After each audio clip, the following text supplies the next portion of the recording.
I'm quite excited really to see what the difference is. I do hope there is an obvious difference. Now, this is running the same software as hardware 2 and 2.5, like my older Model X's, but this has got the brand new full self-drive computer in it, which is dubbed hardware 3. So if you see hardware 3 everywhere, or AP3 or FSD, it all means the same thing. It means it's got that new computer under here, which has something ridiculous like 10 times the power of the last one, or even more, I'm not sure. It's crazily powerful. And basically what we're going to be trying to do is see the difference and see if the hardware at the moment can make the difference between the software that it's running, and whether, because this new hardware can potentially react faster and it can obviously pick a lot more points up on the road, whether it actually is better yet, or if those improvements are yet to come. Now, this is the one thing that I'm not sure about, obviously, because the old computer has been in since, I think, 2016, and they're only just updating the cards now to this new full self-drive computer. So the old stuff is still really, really good, and it's as good as this in today's age, but this now should start to pull ahead, and you should see the difference between having the hardware 2, 2.5, and the hardware 3.0. Now, obviously, so far this has been pretty good, and we're doing this down a road that I've done a lot before on hardware 2. So I know exactly where it fails on this road and where it succeeds. And I'm intrigued to know the difference and see how it is. One thing I will note is that the Model 3 is slightly slower to react around corners so far. Bloody hell, mate. I thought he was coming straight across the road then. It's a little bit slower. I found it where I've kind of gone wider. Like here, for example, I'm a little bit too far to the left for my liking. I would rather it be more central as it is now. And also with this bit coming into here, we'll see how quickly it now changes speed limits and whether it can recognize speed limits from a distance. So we can see that it still thinks it's a 50. It should change to a 40 now, which it has done, but still, if we were going over 40, I don't think it will have slowed us down, but we'll see. It might change further on in the drive. Now, it doesn't fail down here, but sometimes it can go a little bit funny at this area just because it's kind of descending and there's no left line. But it works pretty well, and I'm expecting it to work for the majority of this trip. You can see that it's saying apply slight turning force steering wheel. My hands are clearly on the wheel, but it's still not quite sensitive enough, so you just need to move them very, very slightly. We are behind this Peugeot as well, which is good. It's regulating the speed nicely for us, and I'm currently set to 3 cars behind. So you change the setting there using this toggle, and then you can up and down the speed like that as well. So it's quite cool how it all works. Now, I do expect a little bit of a troublesome moment here. We're probably going to get an abortion from the car. Let's see. I always sound weird saying that, but it does abort sometimes here. But let's see how it does. No, it did that really well. Again, I think it's because we're going slower because of the car in front, but that's not really a problem. And that actually did that way better than my Model X. Whereas there on my Model X, because it's going over the top of a hill, it struggles a bit and sometimes tells you to put your hands on the wheel, or in worst cases, to abort fully. So here we are, going into a 40 at 45. It is slowing us down, but I'm pretty sure that's because of the car in front. I really hope that it does slow us down before the turns in this car. Okay, I will have to take control here. If I don't have to take control here, this is a massive improvement. This is a very, very tight right bend. Is it going to do it because we're going at a slower speed?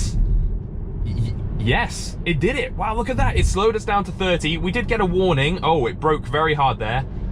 I think because of the bus. And again, is it going to be able to do this corner? This is a tough corner for it to do with the central reservation. It broke again quite hard, but there we go. It continued.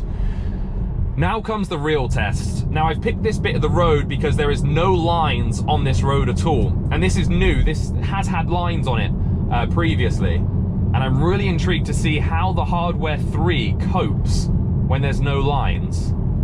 And look at this, it is doing it tremendously. This is really, really impressive. I'm even going to up it to the speed limit of 50. Now, is this because of the car in front? I'm not 100% sure, but you can see it's sticking to the left. It's not going anywhere near the central reservation, and I'm actually focusing on this line here, because you can see that it's slightly wobbly, but it's never gone super wide and crazy like the Model X sometimes does do.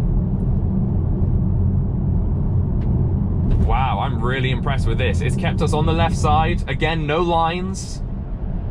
I wonder if autopilot would have activated down that road with no lines. Guys, that is phenomenal. That is very, very good. And again, we've come down to 30, but I'm pretty sure it's because of the car in front. But that is exactly like the speed that the car needs to do coming into a place like this.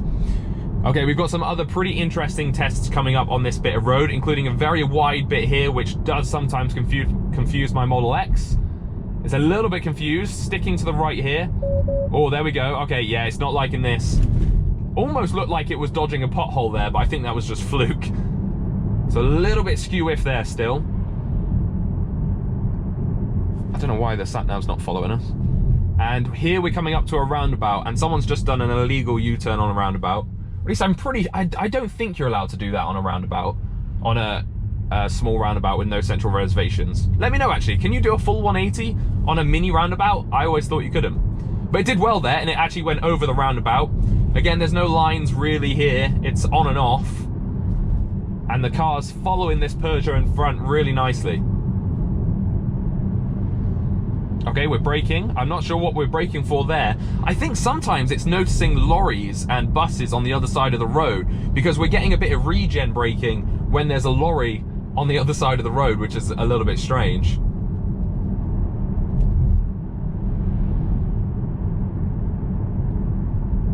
But following this nicely.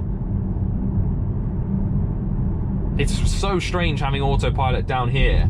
Oh, what's it going to do? Is it going to follow that right lane? No, it's not. It did have a little warning though. It's weird having autopilot here because I'm used to seeing obviously everything right in front of me, which is easier to see, but it looks good there for sure. And it's quite a tight corner here. How's it going to handle this? And now we're coming up to a roundabout, so I'm going to obviously have to take control and go around the roundabout myself.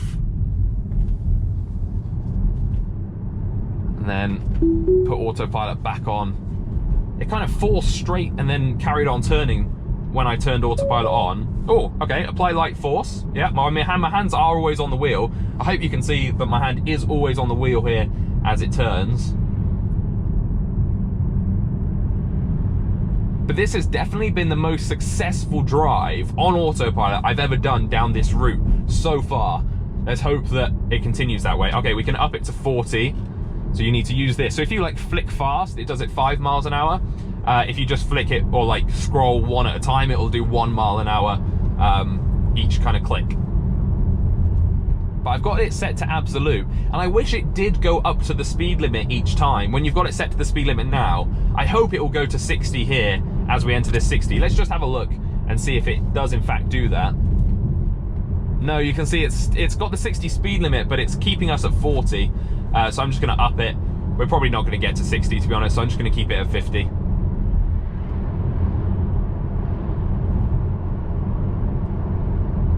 You can see this is working nicely down here on these roads. And as we come into Swindon, we're going to try a little bit of navigate on autopilot around Swindon, and then we're going to go through the town centre itself. Because I've always wanted to do Swindon on my city tours, but because it's not a city, I can't do it. Whereas this is a perfect demonstration because I know the area well. I can show you all the roads, and hopefully this half an hour will be enough to show you the difference between hardware 2 and hardware 3, even running the same software. It's almost like we're running the same game, but this is on max settings and my other Tesla's on like medium or something. That's kind of the way I would differentiate between the two. But when there's nice viable lines like this, it's obviously very easy to follow. There is an area down here where, like now, I want it to stay further to the right, but I think it's going to go close to the left, or at least that's what my Model X does. And there's so many potholes that you hit every single pothole. We'll see though if this does a difference and doesn't actually do that.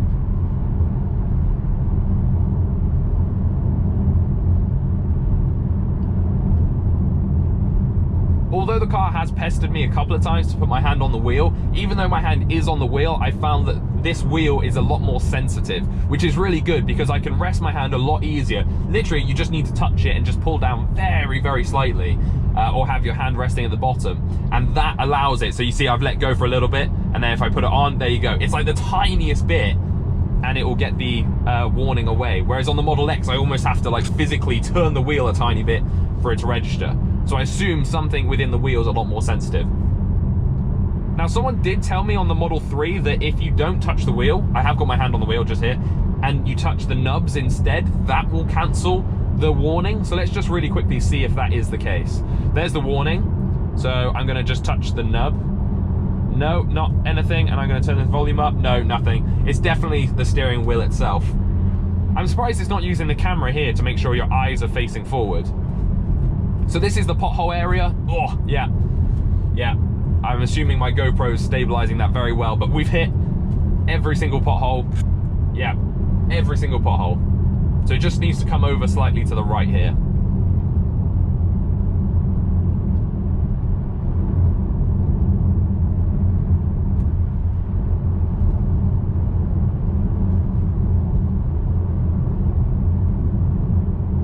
I will in the future as well do full side-by-side comparisons where I drive down the same road. Oh, I think it started tracking the right line there instead of this line. I will be doing a full side-by-side comparison with my Model X and Model 3 very, very soon. So make sure you stay tuned for that. Subscribe, turn on the notification bell to the channel. I think that was my mum actually in that Renault capture. Okay, it's braking nicely actually. It's braking a lot better than my Model X does, where it gets a lot closer and does that kind of braking, whereas there it slowed down from a distance. And it's leaving quite a good space here between us and the Peugeot in front. Now this bridge in front of us here actually is a pain in the arse because it kind of merges into a one single traffic with no lines, but two cars can fit down it. But if there's a bus or a lorry, you're screwed. You can see there actually, it's tried to pull us over into the middle of the road, which obviously I don't want to happen because it probably would have hit into that car there. Not sure why they didn't change that bridge and make it wider, but that's the council. Anyway, this is now going into Royal Wootton Bassett, which is going to be a real test for it, especially down the center of the town. So let's see how it does. I don't think it's going to work too much here, just because of the parking. The way that the parking is in this town is an absolute nightmare.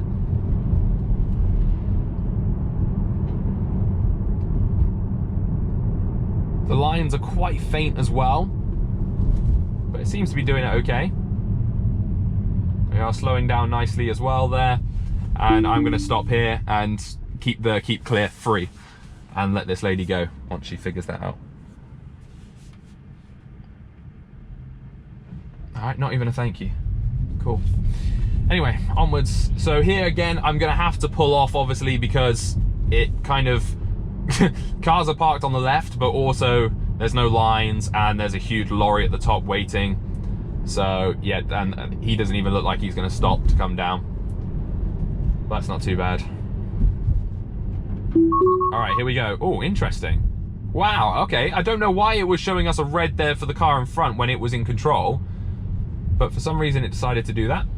I'm actually going to close the gap a little bit, and I'm going to set this to 1 distance because I think 3 in a town allows a bit too much space for cars to cut in front of you. So this is what I'm talking about. There's no lines here. The parking is just crazy, and there's rear ends of cars kind of everywhere, which is like really strange. But yeah, actually I'll let this car come across. Oh, I hope I can turn autopilot back on. Yeah, there we go. Okay, so this is where it's going to get really mad. So this is Royal Wootton Bassett down the high street, and you'll see that there's kind of no lines except for some ziggy zags and some people probably trying to reverse. Oh, okay. Didn't like that. How's it going to do here? I'm hoping that with the cars in front, it's literally just going to follow this Fiesta. Oh, there's a car reversing. Oh my God, is he not going to stop? Okay, I'm not sure what that was about.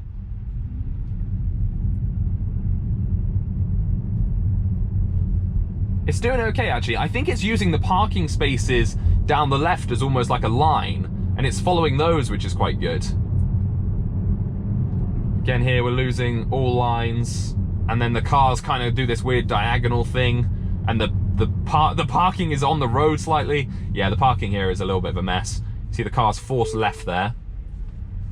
And then across this roundabout, it should go over it, but I'm not going to let it just because it's a bit of a weird one. Okay. Interestingly, Autopilot doesn't want to start now. I'm assuming it's because there's no lines on the road, but then again, previously it did work without lines. Okay, we're back onto Autopilot.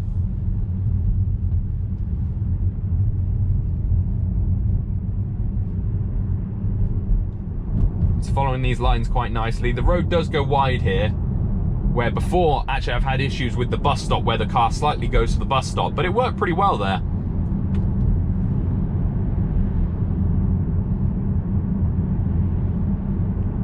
Now this is going to be interesting to see how it regulates its speed with this car pulling off here, and whether it tracks that car at all, continues to go straight on. So you can see there it's coming to a break, it's coming to a full stop almost, and then it's accelerating again. So it does need to judge it a little bit better, but it didn't actually like slam on and full stop behind the car. It did actually continue slightly, which was quite nice. Let's speed up a little bit here to 40.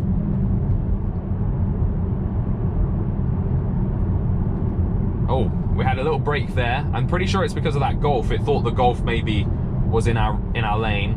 And then we're coming to a roundabout here, so I'm gonna have to take control.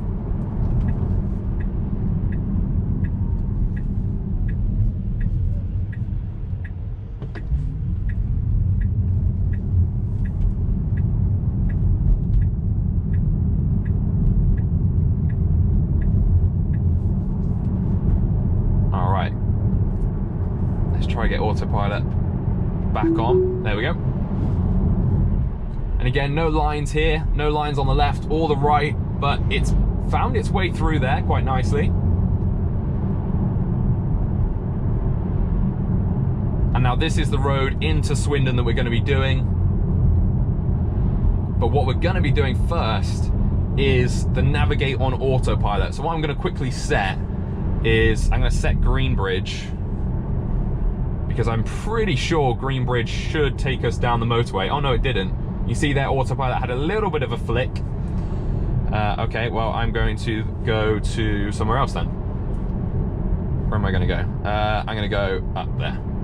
In 1,000 feet. Okay, is it going to... No, it didn't wobble there at all. I was expecting it to wobble a little bit just because of the way that the lines here all kind of disappear. Excuse me, please be quiet. Thank you. Let's see if it actually does. No, it's going straight nicely to the roundabout. That was actually quite nice. It probably would have done this roundabout too, actually. If I'd have let it do that, I think it would have found its way around the roundabout.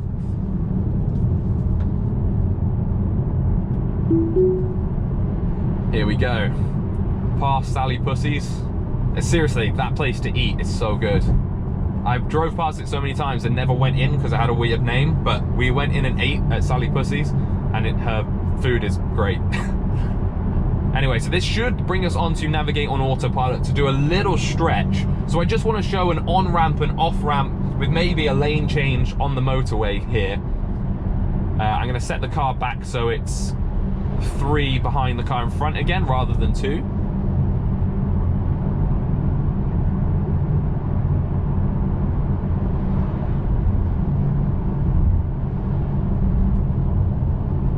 As you can see down these roads, no problem at all. We are coming into a bit of a laned roundabout, and I'm intrigued to know what lane it's going to pick, but I'm not sure.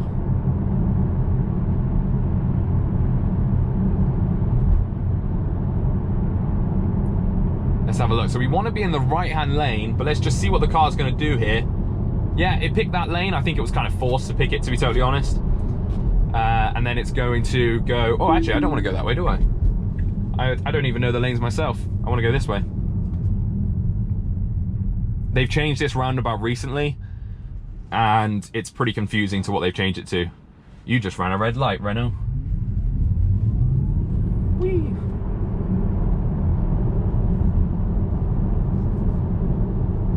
Okay, obviously I'll turn it back on to Autopilot for when we get to the M4.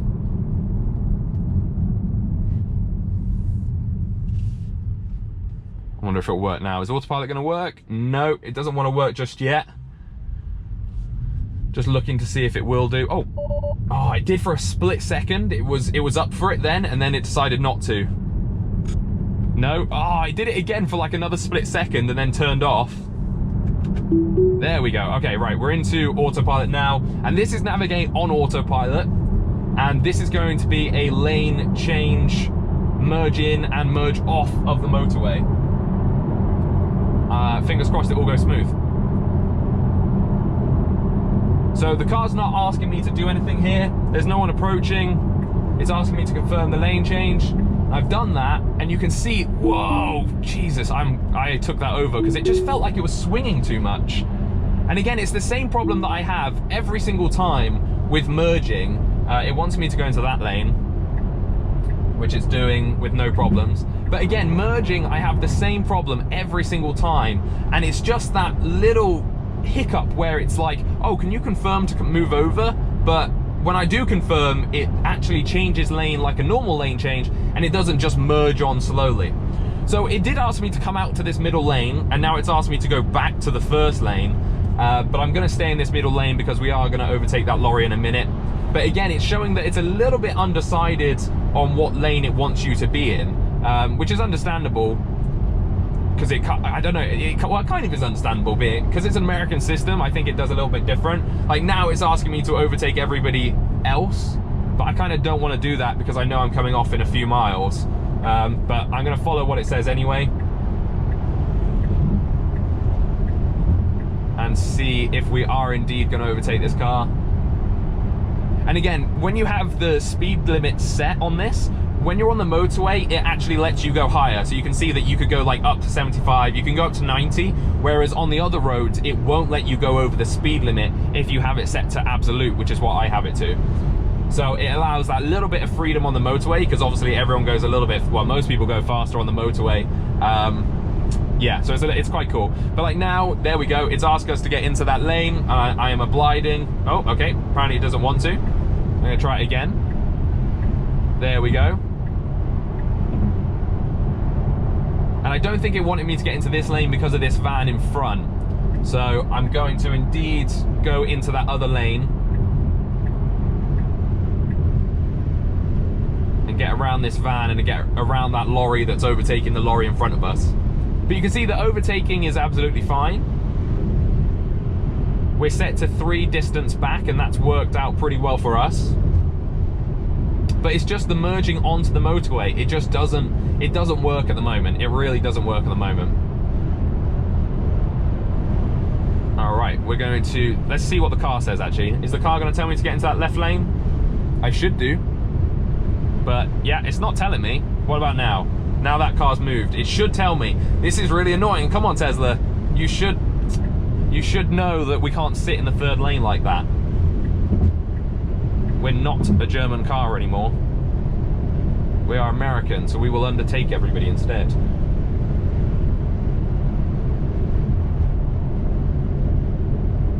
It's tracking the cars well. I'm surprised with only a mile left that it hasn't actually asked us to get into that 1st lane. But in fact, I'm going to get into the 1st lane anyway. This is strange. So 1 tap doesn't do it like the Model X does. You actually have to force it down for it to go across, which is kind of strange to get used to, because in the Model X you just tap it once, whereas in this it's a full stalk pull down.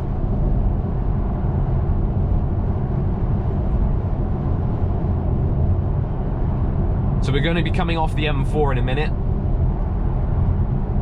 and I'm intrigued to see how well it comes off of the motorway. It wasn't great at going on, it was just as bad as my Model X was, but let's see if it's just as bad coming off the motorway, or if it's going to be a little bit more successful.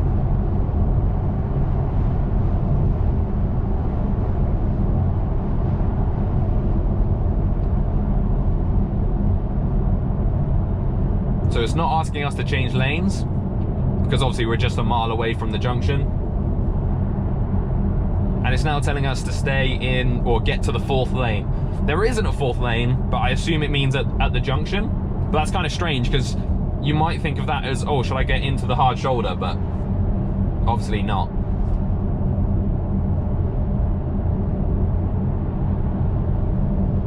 Come on then, Tesla, let's do this. It's a nice roundabout to come off at. What's it gonna do? Hopefully it'll stay on the left. No, it's slightly going to the right here. It can see that line now, and now it's going left, which is good. and now it's back onto normal autopilot. That actually came off with no problem. That was perfect. That was perfect coming off. And you can see here, it's actually slowing us down itself, which is nice, as we come into this bit here. But obviously I've got the performance, so who would I be if I didn't try and cut in front of them and zoom off? And this is where I love my car. Seriously, the performance bit, like, I was initially thinking, I might not buy it with the performance side, considering I would rather have the range, because you would get more range, you get more bang for your buck with like a long range one. But since having the performance, it's seriously, it's second to none. Like, it's just obliteratingly fast. Okay, right, back onto autopilot. And this is actually, oh, this is interesting. This is actually navigate on autopilot. So what I'm going to do is I'm going to put in Greenbridge, which is where I want to get to. Actually, I want to get to Greenbridge Retail Park, not Greenbridge Road. But you can see here how well the autopilot is. You get used to the keyboard quite quickly, like at where everything is, so you don't almost have to look at the keyboard. There we go. Okay, so we're going to go to Greenbridge Retail Park and follow the navigate on autopilot all the way through to there. At some stage as well, everybody, I will attempt the magic roundabout and see what the car thinks of it, but I'm not going to do that just yet. Interesting, that only took a tap up there. So I think when it's on navigate and it asks you to lane change, you can just tap it once and it will work. But when you want to do it yourself, you've got to pull the stalk all the way up.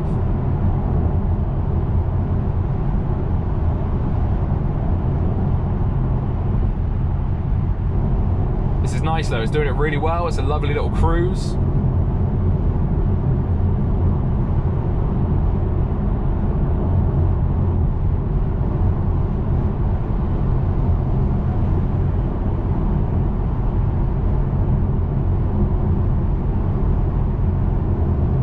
I'm intrigued to know when it does ask you to start getting into that left lane. I think it's going to be when you're a mile away from the junction, then it's going to be like, right, we need to get over. But I'm not 100% sure, so I'm going to let it do its thing, and then only when it asks, I'm going to get over. We're braking now because of the car in front, and yet you can see there that this lane has said, that's the lane we need to be in. So it's got this line down it, and then it's going to ask us to get in left, I assume, here. Is it? Yeah. There you go. And now I've asked it to, it's braking, and it's slowing down and getting behind this car. One thing I have noticed is the braking and acceleration on autopilot is much better in this car. It's nowhere near as jerky as it was in the Model X. Now this is going to be a really tough junction for it to come off at. I'm not expecting it to do this junction at all. The junction is not hard for a human, but knowing how navigate on autopilot works, I'm just not expecting great things here. So I'm hoping no one's going to come off this junction with me so that I can just let it kind of do what it wants. But let's just see, shall we? And you'll see why I'm not too keen on it in a second. So here it is here. The car is following it. Okay. It's still on navigate on autopilot. Which lane's it going to pick here? It's picked the left lane. And it's actually done it. And I think it's done it because of that car in front. I think because the cars in front have just regulated our speed there, it's actually been successful. And actually, it worked really, really well. So I take that back. It did that nicely. And I would have no troubles in it doing that again. Okay, I'm gonna go for the overtake. Come on, trees.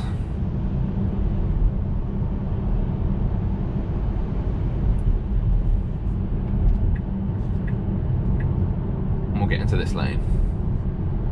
So now we're going to be going into town. So I'm intrigued to see how it works in town as well.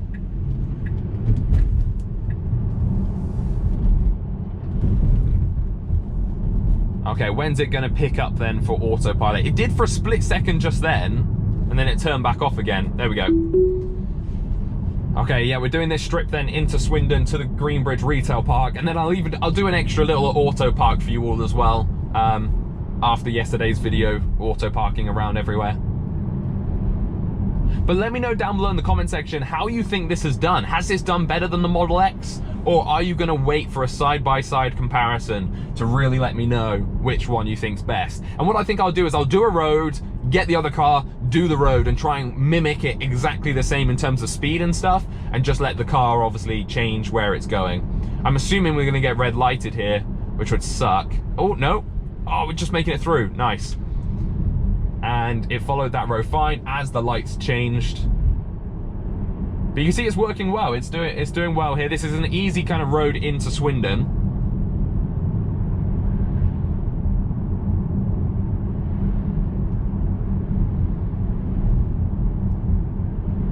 And in the town itself, it's actually working really quite well.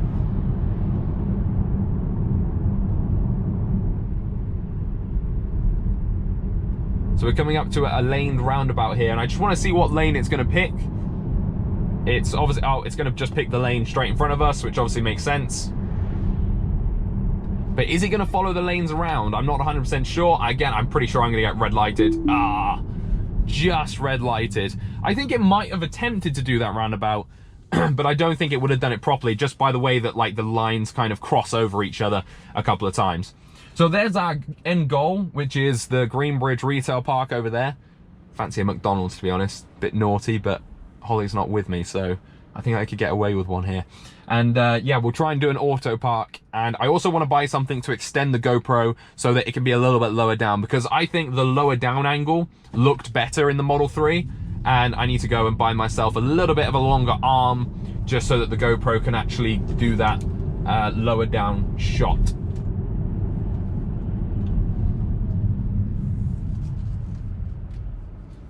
So here we are coming to Greenbridge in the stupid round. So again, they've just redone this roundabout in Swindon, and it's so horrible and confusing that most people just cut across.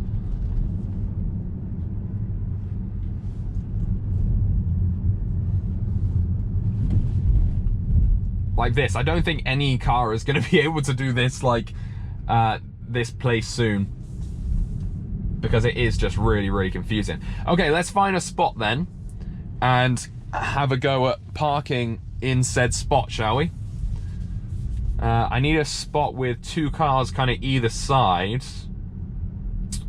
There's loads here, but some people were saying that I was being a little bit too harsh on the auto park feature. But to be honest, I've never used it in a normal situation, and I'll show you why. Because if you do use it in a normal situation, it's just like it's too slow, especially if people come past you. It says we can park back there, but I'm pretty sure that was where a person was, so I'm not going to park in that spot. Let's see if it picks up any spots here. There we go. All right, we've got one on the right, so I'm going to take that spot. Here we go. Auto park in progress. No cars around us, which is good. I'm really hoping no one does come down here. But you can see from how fast like that Peugeot parked in front of us. And she's probably going to already have gone to the shops and got what she needed in time. The lady actually from the car behind, I think, just got out. There we go. Slowly does it. There's the lady over there. And backwards. This bit needs to be quicker. Like, it's just like, oh, come on, go backwards. You can see that there's a hedge there. Just go back to the hedge. And we have nearly parked. Yeah, good job. I mean, it does it perfectly. I'm not gonna lie, it was a perfect park. The car on the left just watched us, and I bet you he was like, that was the slowest parking anyone's ever done. But it did it fine. So let me know what you think again about Hardware 3 and Hardware 2, which one's better, and whether there's any difference yet, or you believe that in the next few software updates, that's where we're gonna see the real improvement.